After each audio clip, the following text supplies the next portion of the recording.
All right, so welcome to Unit 2, Lesson 2, and today the topic is inverse functions. So first thing, let's talk about what an inverse is, right? So the inverse of addition is subtraction, the inverse of square is square root, the inverse of multiplication is division, so on and so forth, okay?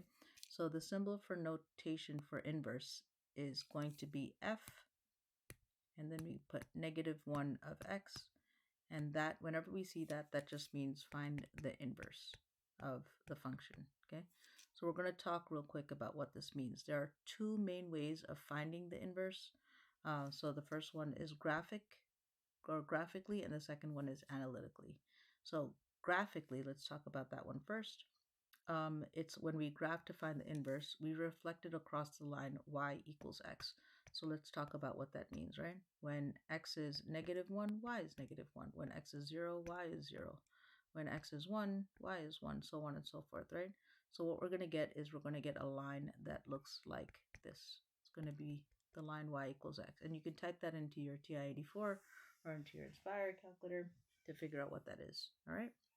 So now let's talk about what an example of this looks like.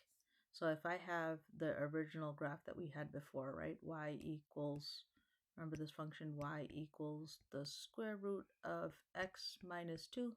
Remember, it started at 2, 0. It went to 3, 1.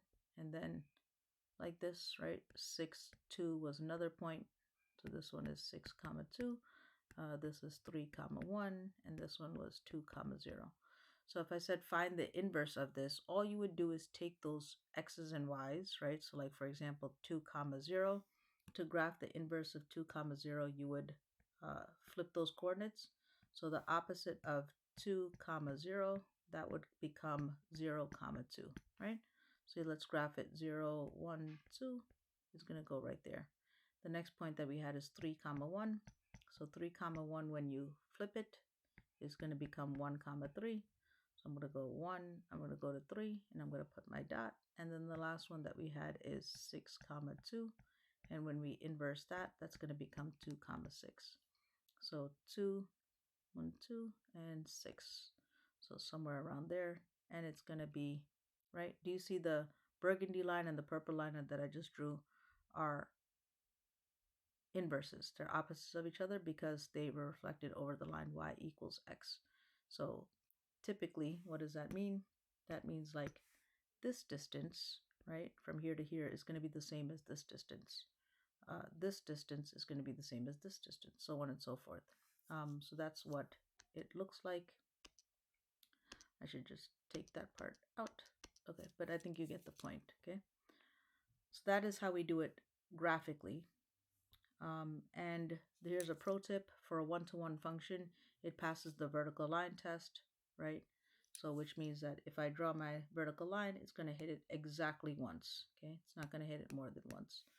So that is the vertical line test. All right. I just a little bit made a mess of that, but I think you get the point. All right. So for the following function, so my function, I'm going to say it looks like this, right? The function y equals x squared. So 1, 1, 2, 4. It's going to look something like this, right? And I want to take that and reflect it across the line y equals x. Let's go ahead and do that in like the dotted line right here. Cool. And so same thing, right? If I take my equation, right? Here's 1. 1 squared is 1, 2 squared is 4, 3 squared is 9, so on and so forth. And I flip those points. My 1, 1 is going to stay in the same point. So let's do this in red. So 1, 1 is going to be in the same point, which should have went through there right there. Okay, anyway. And then 2, 4, when I flip that, that's going to become 4, comma 2. 3, 9, when I flip that, is going to be 9, comma 3. So it's going to look something like this, right? So these are inverses or flips of each other. So I just drew it. So this first one is done. So this is the graph. This is the inverse graph, f of 1 of x. And then in black, I drew my original y equals x squared. Okay. I didn't draw this side, but you do the same thing, right? It's going to look something like this. All right, so if now it says find f of 2, so across from 2 is 4, so f of 2 is 4 because y equals x squared, right? If I do y equals 2 squared, that gives me 4. Now it says find the inverse of 4. So this means that I'm going to look in the y. So across from y is 4, I see that my x is 2. So this answer is going to equal 2. So let's talk about what that means, right? This point is 2 comma 4. When I do the inverse of it, it's going to become 4 comma 2. So the inverse of 4, right? When I flip that, I'm going to get 2 as my answer, which is why the answer is 2. Okay. What is the domain and range of f of x? So the domain is going to be, here's my ruler, it's going to be vertical to find my domain. And if I pass it, my domain is going to be all real numbers. My range is going to be y is greater than or equal to 0. That's going to be my domain of f of x. And my domain and range of the inverse is going to be literally the flip. Okay, so x is going to be greater than or equal to 0 is going to be my domain, and my range is going to be the set of all real numbers. Okay, that's going to be my y's. And again, I can go ahead and take this and I can graph it, right? So here's the inverse, right? It goes like this. So you could see that the domain is going to be right from 0 up, forward to the right, and the range is going to be any number from negative to positive, so it's all real numbers. And you can see that these are switched. All right. So we could say it like domain and range are reversed when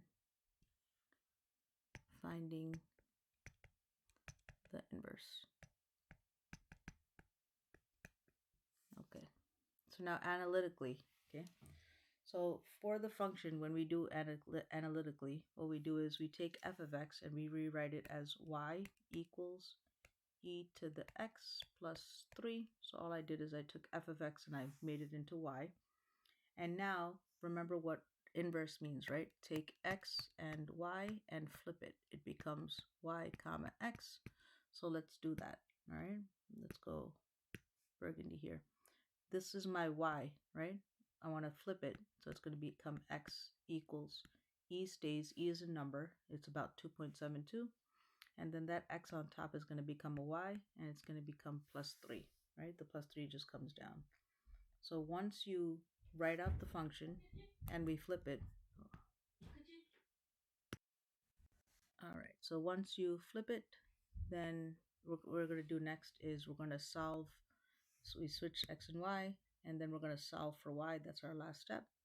So here my y is as the exponent, right? So I'm going to move this plus 3, I'm going to move it over. So I'm going to do minus 3, cancels out. So I have x minus 3 is equal to e to the y. Now how do I get rid of a y? Let's take a look at our handy dandy calculator. So I'm going to pull my calculator up, right? Do you see on the left hand side there's a ln? So there's the on button, there's the store button, the third button above is ln. Above that is a e. So what does that mean? That means that e and ln are opposites of each other.